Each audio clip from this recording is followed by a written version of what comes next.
హరే కృష్ణ. అందరికీ ఒక చట్నీ చూపిస్తూ ఉన్నాను. ఇది వచ్చేసి చుక్కకూర చట్నీకి ఒక 4-5 వెల్లుల్లిపాయలు, ఒక 4-5 వంకాయలు, ఒక టమోటా, కారం తగ్గట్టుగా పచ్చిమిరపకాయలు, ఇవన్నీ నీళ్ళు లేకుండా ఆవిరికి పెట్టుకొనేసి ఉడికించుకుంటాం. ఉడికించుకోవడానికి మొదలు మనము లైట్గా ఉప్పు అట్లేసుకొని నీళ్ళు చుంకరించుకుంటే చాలు, అప్పుడు కలర్ మారకుండా ఉంటుంది.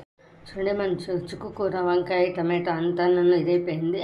చుక్కకూరలో లైట్గా పులుపు ఉంటుంది కాబట్టి టమాటా వేసినాం కాబట్టి తగ్గట్టుగా ఉప్పు వేసుకొనేసి జస్ట్ ఒక పల్స్ రన్ చేయాలి. పులుసు చూసుకొని వేస్తాం, నాకంటూ వద్దు అని.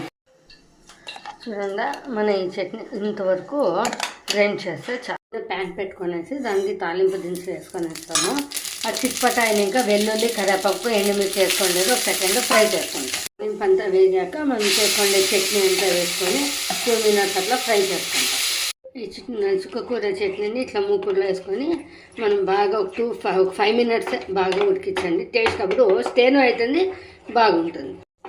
చూడండి, చుక్కకూర చట్నీ అంతా ముద్దుగా వచ్చేసింది. ఎందుకంటే బాయిల్ చేయమనండి 1 or 2 days మనము ఫ్రిడ్జ్లో పెట్టుకొని ఉంటుంది కాబట్టి ఇది ఇచ్చేస్తాము. Dish out. మన ఈ చుక్కకూర వంకాయ చట్నీ రెడీ అయిపోయిందండి. వేడి అన్నంలోకి చుక్క నెయ్యి వేసుకొని ముద్ద అట్లా తింటా ఉంటే ఎన్ని ముద్దలు లోపలికి వెళ్ళిపోతుందో మనకే తెలియదండి. పులుపుల్లగా కారంగా చట్నీ చాలా బాగా వచ్చింది. అందరూ ట్రై చేయండి, చాలా బాగుంటుంది. Thank you.